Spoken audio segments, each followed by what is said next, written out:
Uma andada e eu quero aqui me situar, encontrar uma palavra de Deus. Eu quero ler com vocês no capítulo de número 18 do Evangelho de Lucas. Lucas, capítulo 18. Glória a Deus. É um prazer estar aqui nessa noite. Eu não tenho estado presente nos cultos, mas eu tenho comunicado ao meu pastor as minhas ausências. Inclusive no domingo passado eu não estive aqui, mas eu estava cooperando com a obra de Deus. Tá bom, irmãos? Glória a Jesus. Capítulo 18 de Lucas. E vou trazer uma palavra de cunho doutrinário, tá bom, meus amados? A partir do verso de número 9.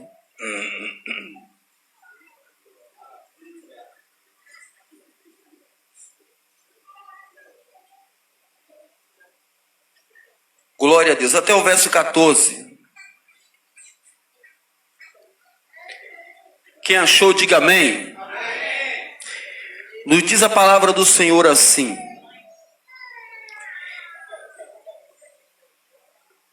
e disse também esta parábola a uns que confiavam em si mesmo, crendo que eram justos e desprezavam os outros.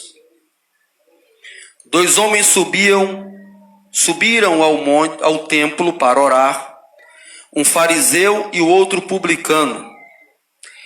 O fariseu, estando em pé, orava consigo desta maneira: ó Deus, graças te dou, porque não sou como os demais homens, roubadores, injustos e adúlteros, nem ainda como este publicano. Jejuo 2 vezes na semana e dou os dízimos e tudo quanto posso, de tudo quanto possuo. O publicano, porém, estando em pé, de longe, nem ainda queria levantar os olhos ao céu, mas batia no peito, dizendo: ó Deus, tem misericórdia de mim, pecador. Digo-vos que este desceu justificado para a sua casa e não aquele. Porque aquele que a si mesmo se exalta será humilhado, e qualquer que a si mesmo se humilhar será exaltado. Podem sentar, meus amados. Glória a Deus. Amados, fazem algum tempo que Deus tem me chamado a atenção para essa palavra. E dentro dessa palavra, Deus me permitiu ver algumas lições importantes que, particularmente falando, foi muito forte a priori para mim mesmo.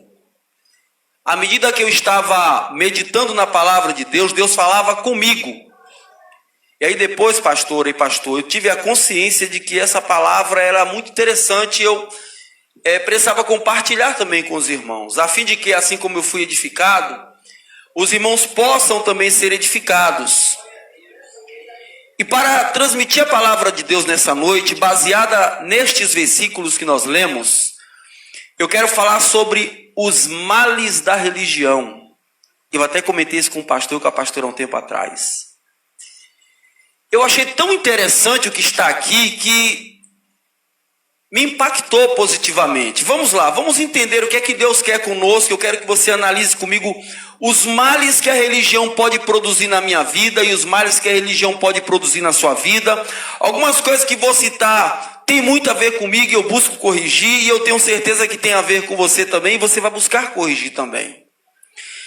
Estamos diante de um episódio, irmãos, interessante, onde o Senhor Jesus ele propõe uma parábola para mostrar a necessidade de nos humilharmos perante o Senhor, a fim de que venhamos ser exaltados. E aqueles que a si mesmo exaltam-se, como diz o verso 14, fatalmente será humilhado. Essa parábola ela nos mostra uma série de lições, dentre as quais estamos destacando aqui hoje os males da religião. E o texto nos mostra duas figuras. a figura do fariseu e a figura do publicano. É bom ressaltar que essas duas figuras ocupavam papéis de destaque na sociedade judaica e completamente contrários um ao outro, antítetos um ao outro. Porque o fariseu, vamos começar pelo publicano, antes de falar do fariseu. O publicano, na verdade, era um judeu empregado de Roma que cobrava impostos. E nesse processo de cobranças, ele costumava, às vezes, extorquir as pessoas. Às vezes ele cobrava além do que deveria ser cobrado. Portanto, era visto pelos judeus como, além de ser um traidor, porque tirava da nação judia para dar a um povo pagão ou gentil, também era visto como alguém que roubava os outros. O maior exemplo disso, um publicano famoso, nós encontramos aqui mesmo, que é o Zaqueu, né? Quando Jesus falou, hoje me convém estar na sua casa, os escribas e fariseus que estavam ali diziam assim, como pode ser ele, o Cristo, se ele vai comer com os pecadores, né? Jesus vai à casa do Zaqueu e o Zaqueu fala, ó, se tem um defraudado, que era a fama dele, alguma coisa de alguém, eu vou restituir 4 vezes mais. Esse ato de retribuir quadruplicado que ele cita, estava na lei. Quando alguém roubava algo de alguém, restituiria 4 vezes mais. Então ele está falando, se eu tenho roubado, ele estava dizendo que era honesto, eu vou restituir 4 vezes mais. Aí Jesus fala, hoje veio salvação a esta casa, porque este também é filho de Abraão. Então, os publicanos, eles tinham essa fama de malfeitores. Em contrapartida, vem o fariseu. Os fariseus, na verdade, eram uma seita que surgiu dentro do judaísmo. Quando Israel foi levado cativo para a Babilônia, eles não tinham como cultuar, então eles começaram a cultuar em casas, depois de casas foram para templos, e esses templos passaram a ser chamados de sinagogas, e nas sinagogas os fariseus ensinavam ali, aí surgiu a seita dos fariseus. A palavra fariseu significa separado, significa puro, pelo nome a gente já vê. Eles não descredenciavam os livros históricos e nem os profetas, no entanto, eles praticavam só a lei, o que estava restrito nos livros de Êxodo, Número, Levítico e Deuteronômio. Para ele, só valia os ensinamentos que estavam ali. Os outros ensinamentos para eles não valia nada. Então, a Bíblia nos diz, meus amados irmãos, que esses fariseus, eles achavam-se, por praticarem esses ensinamentos de Moisés, eles se achavam merecedores ou melhor do que os outros.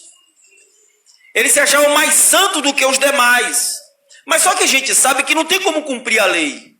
A lei tem muito requisito. E aí acontecia porque eles não conseguiam cumprir, mas queriam que os outros cumprissem. Aí Jesus denunciou ele como hipócritas. Porque não tinha como cumprir a lei era muito requisito. Só o Messias poderia cumprir aquilo.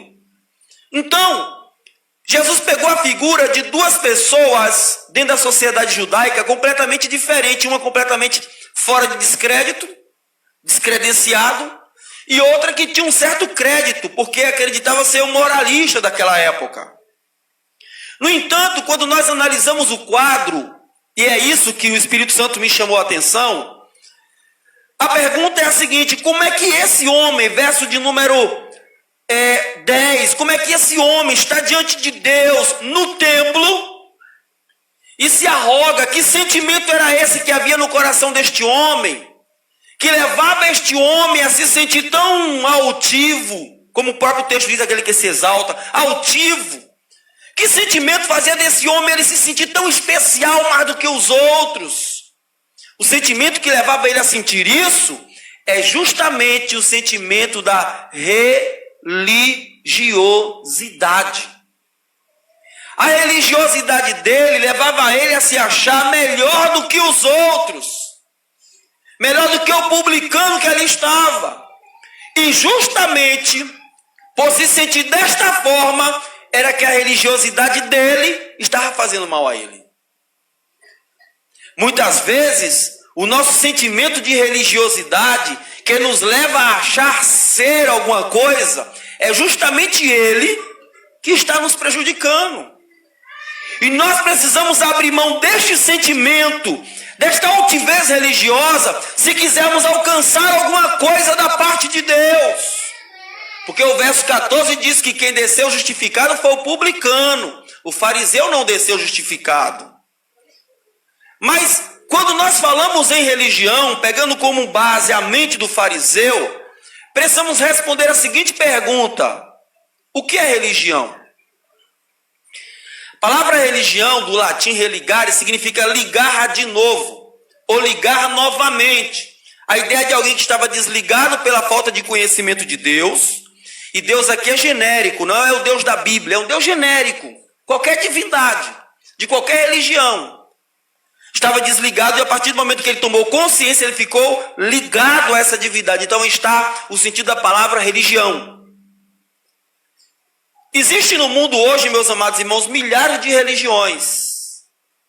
Eu destacaria aqui as 4 maiores, só citando: cristianismo, islamismo, judaísmo, hinduísmo e budismo. São as maiores religiões do mundo. Essas somadas, o mundo tem 7 bilhões de pessoas, essas somadas dão quase 5 bilhões das 7 bilhões de pessoas do mundo. O que essas religiões têm em comum é que todas elas causam mal. Pastor, o senhor falou do cristianismo, todas elas causam mal. E nós iremos ver os males que elas produzem, todas elas. É bom ressaltar também que o religioso é aquele que pratica religião. Tá? Todo mundo que pratica uma religião, ele é religioso. Logo, o cristianismo, que pratica o cristianismo, nós estamos no bojo, também somos religiosos.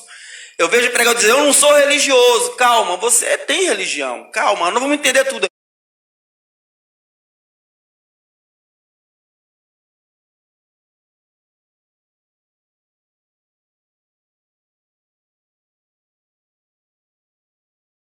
Aqui, calma. Religiosidade é a maneira como você pratica a sua religião. Quem está entendendo, diga amém. Deixa eu só recapitular esse ponto que é muito importante. Religião é o pensamento que leva o homem a se ligar a Deus. Religioso é o indivíduo que pratica a religião. E religiosidade é a forma como o indivíduo pratica ela. Por exemplo, eu venho a uma igreja, religião. Eu tenho uma Bíblia, religião. É mesmo, pastor, é porque o hindu vai ao templo dele, não vai não? O islâmico não tem o Alcorão? Ele não vai à mesquita? Religião. Continue escutando para você entender. Então, o religioso, ele tem uma prática.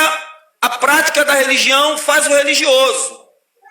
Entretanto, do ponto de vista, escute isso, do ponto de vista social, vivendo em sociedade social, todos nós que estamos aqui e cristãos no mundo são religiosos. Do ponto de vista social, nós temos uma religião. Qual é a sua religião? Nós somos cristãos, praticamos o cristianismo. Então nós temos uma cristandade, a forma como praticamos nosso cristianismo. Então temos uma religião.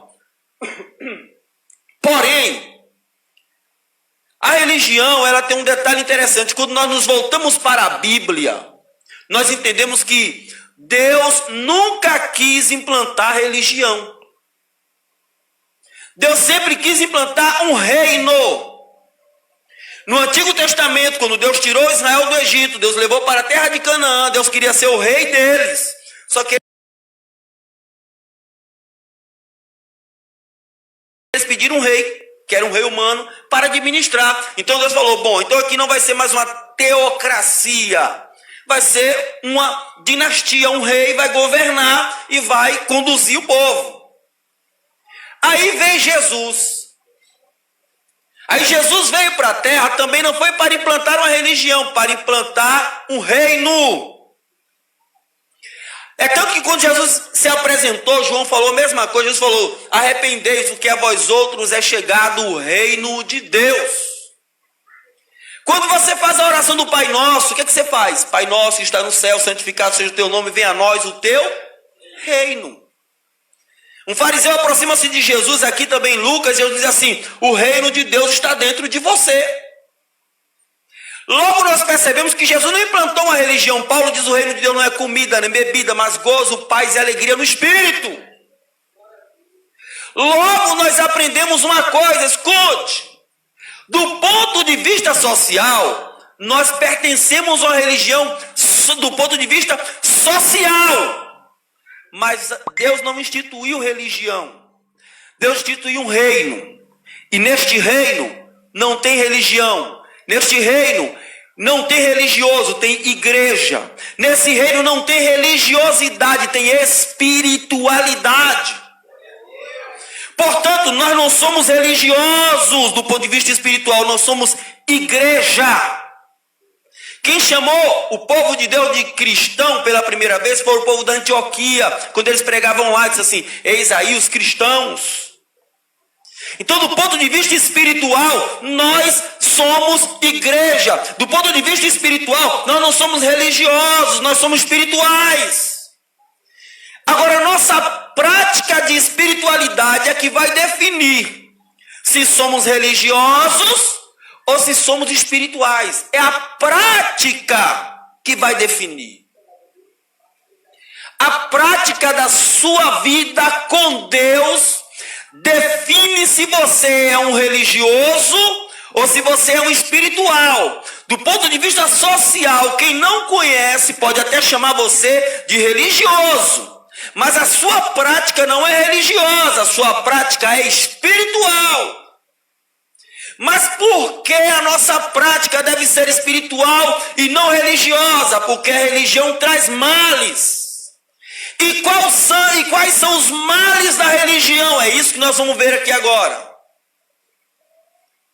Primeiro, a religião traz alguns males. Vou destacar aqui. Primeiro, o primeiro mal da religião, olha lá.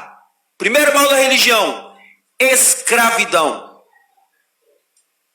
O primeiro mal da religião é a escravidão. A religião escraviza o homem.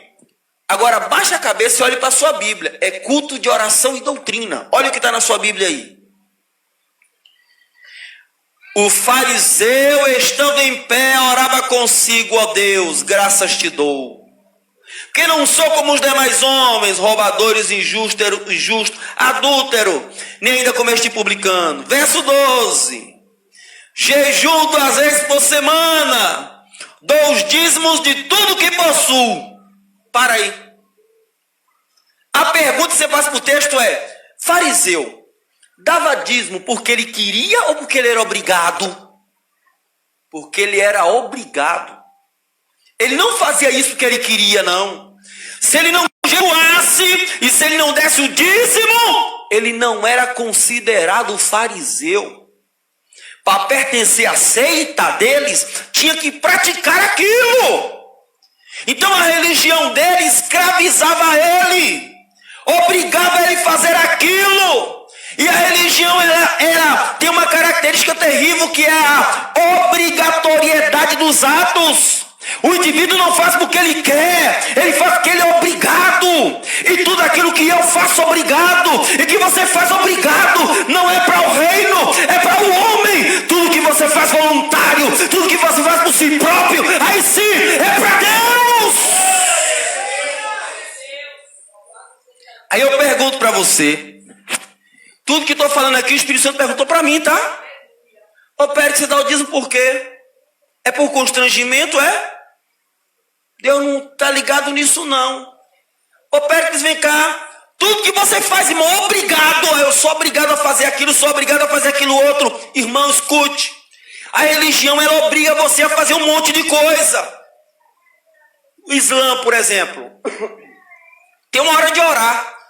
Toca lá, o camarada grita lá, não esqueci como é o nome, grita na mesquita, tá, né? Todo mundo tem que se prostrar. Ele é obrigado, ele que não se prostre. Para ver se ele não leva pedrada ou se ele não é excomungado da religião dele. Tudo que você faz obrigado é a religião que obriga você a fazer. Então, se você faz alguma coisa obrigado no reino de Deus, você não está no reino, você está na religião. Jesus veio justamente para nos libertar disso. E a religião impõe isso. Você tem que fazer, é obrigado você fazer, você tem que fazer. A religião escraviza você. Aí Jesus falou: vinde a mim, todos que estão cansados e oprimidos, e eu vos aliviarei. Tomai sobre vós meu jugo e aprendei de mim, que sou manso e humilde de coração, e encontrarei descanso para a vossa alma. No reino de Deus ninguém é obrigado a nada, mas ele faz tudo. Mas ele não é obrigado a nada, porque é voluntário. O Espírito Santo é quem impulsiona você a fazer. Você faz voluntariamente. Você é constrangido pelo amor de Deus a fazer. Você não deixa de dizimar, você não deixa de ofertar, você não deixa de fazer as suas obrigações. Mas você não é obrigado, é porque você, pelo amor de Deus, é constrangido. Deixa eu criar um quadro para você entender. Imagine um pai. Gera um filho, coloca o filho na melhor escola possível, coloca o filho na melhor faculdade, ele faz o curso de medicina, se torna um grande médico, acostumado a fazer várias cirurgias complexas, e um dia o seu pai tem uma enfermidade no dedo mindinho e pede para ele fazer uma cirurgia. Os outros médicos amigos do filho dele dizem assim: ó, pode vir fazer a cirurgia que eu faço de graça. Aí ele tem uma doença na pontinha do dedo e fala assim: meu filho, eu tô com o dedo aqui para você fazer uma cirurgia. Você acha que esse filho vai dizer não para esse pai? Não vai, porque o sentimento de gratidão dele faria muito mais do que aquilo. Deus te dá pão, te dá comida, te dá água, te dá bebida, te dá dinheiro, te dá emprego, te dá família, te dá amigo, coloca você aqui. E quando Deus te pede alguma coisa, você vai dizer que não. Você não diz que não, porque o amor dele constrange você. Você olha e diz assim: não tem nem como dizer não. É tanto benefício, como diz o salmista Davi, que darei ao Senhor pelos benefícios que me tem feito. Tomarei o cálice da salvação e anunciarei o nome do Senhor. É tanto benefício, é tanta coisa boa, que a gente não tem como dizer não. Nós não somos obrigados a nada, mas nós fazemos tudo pelo amor de Deus em nossa vida. Bendito seja Deus. Mas na religião é diferente.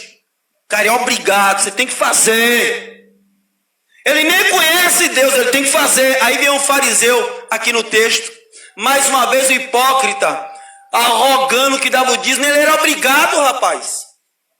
Era obrigado, como diz aqui na Bahia, quer tirar onda. Até parece que está fazendo uma coisa que ele gostava de fazer. Mas vamos lá. Segundo mal que a religião produz: primeiro, escravidão. Todo religioso é escravo. Seja dentro do cristianismo, no islamismo, no hinduísmo, no budismo, no judaísmo. Porque a religião obriga, você tem que fazer. Se você não fazer, te punem. Reino de Deus não é assim não. Você faz porque você é constrangido pelo amor de Deus. Você faz, você se sente impulsionado pela graça de Deus. Mas você não é obrigado. Você faz com alegria, com prazer. É diferente de ser obrigado a fazer alguma coisa. E se por acaso, me permita aqui, pastor, tem alguém que faz alguma coisa obrigado aqui, deixa de fazer. Né, pastor? Né, pastora? Porque você está fazendo para Deus. Não faça nada obrigado aqui. Tudo é voluntário e é para Deus. Se você fizer qualquer coisa obrigado aqui, você está fazendo religiosamente, não vai surtir efeito nenhum. Faça não. Segundo, mal da religião. O segundo mal, meus amados irmãos, que a religião produz é a vaidade. Na sua Bíblia aí. Versículo de número 11. Diz assim. Vou ler só o finalzinho dele. Vou ler o todo. Diz assim, ó. O fariseu, estando em pé, orava consigo de seguinte maneira: Deus, dou graça porque não sou como os demais homens. Olha como era vaidoso. Roubadores, injustos, olha como ele era. E adúlteros. E nem ainda como esse fariseu. Olha para mim. Você percebeu como ele era vaidoso? Ele se achava melhor que os outros? A religião faz isso. O indivíduo se acha bom. Se acha melhor do que os outros, se envaidece. Mas também vamos e venhamos, presta atenção. O fariseu entrou dentro do farisaísmo. Chegando lá, ele via todos aqueles ritos. Ele se esforçou a beça. E aí conseguiu cumprir algum daqueles ritos. E ao cumprir aqueles ritos, virou um fariseu. E aí, como virou um fariseu, para ele é meio que um troféu. E aí, por ter aquele troféu, ele exibia aquilo. Eu não sou como os demais homens. Eu sou, em outras palavras, bonzão. Eu não sou como ninguém. Esse fariseu que está aqui, esse é um miserável. Eu sou bom. Não tem, o religioso não é assim? Ele se acha melhor do que todo mundo. Para o religioso, ninguém presta. Todo mundo é bom, é ele. Bom é a religião dele, bom é a maneira que ele faz. Ele é sempre melhor do que todo mundo. Ele se envaidece. Ele é cheio de si mesmo. Só tem um problema, que a vaidade foi o pecado de Satanás no céu, hein? Capítulo 14 do livro de Isaías, o profeta. O que tirou Satanás do céu não foi nenhum outro sentimento que não tenha sido a vaidade dele. E a religião, ela tem essa questão, ela produz muita vaidade. Quer ver um exemplo de vaidade? Quando eles não são comunhão dele, quer ver um exemplo? Tem gente que ora para falar mal de quem não ora.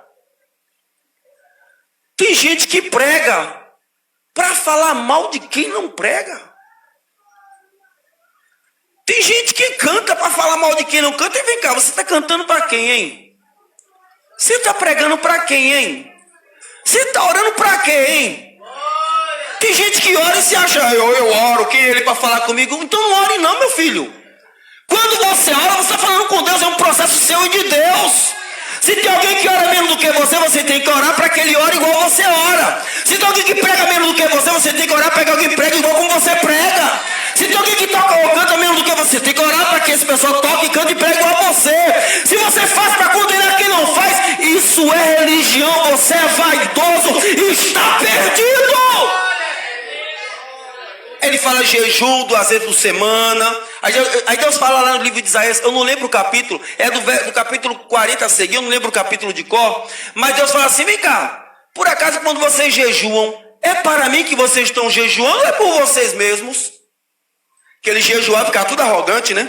O religioso, ele é arrogante, é. Ele jejua e acha que está fazendo um grande favor para Deus. Ó, estou jejuando. Ó, estou dando um dízimo, um grande favor para Deus que eu estou fazendo. Aí eu lamento quando eu vejo o segmento da teologia da prosperidade, né? Que dá o dízimo da oferta, eu estou falando essa questão econômica porque é muito elevada a questão religiosa. Dá o dízimo da oferta e acha que pode colocar Deus na parede. Ó, Deus, sabe que eu te dei, né? Eu exijo, né? Vem cá, vai exigir do Senhor do Universo? Quer dizer, então que você está dando dízimo e oferta para comprar Deus. Está jejuando e orando para fazer chantagem com Deus. Você acha que Deus é menino, é? Que anda com um pirulito na boca, é? Está completamente enganado. Ainda antes que houvesse dia, ele é. E fora dele não há outro. Ele é rei do rei, senhor do senhor. Deus sem o homem é Deus. E o homem sem Deus não é nada. A religiosidade engana. O cara fica todo vaidosão. Aí o fariseu aqui todo vaidosão. Fazia porque era obrigado. E ainda era vaidoso porque fazia. Não tem gente que é assim? Vaidosão?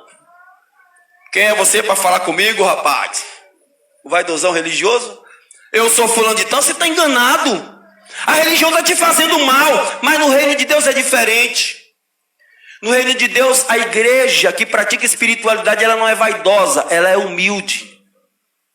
A humildade é a característica da igreja.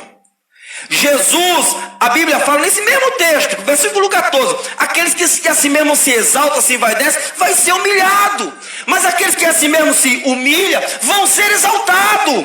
A igreja é espiritual. Sabe por que Jesus exalta a igreja? Sabe por que Jesus exalta a noiva? Porque a noiva, quando chega nos pés do mestre, quebra o vaso e deixa o unguento sair. A igreja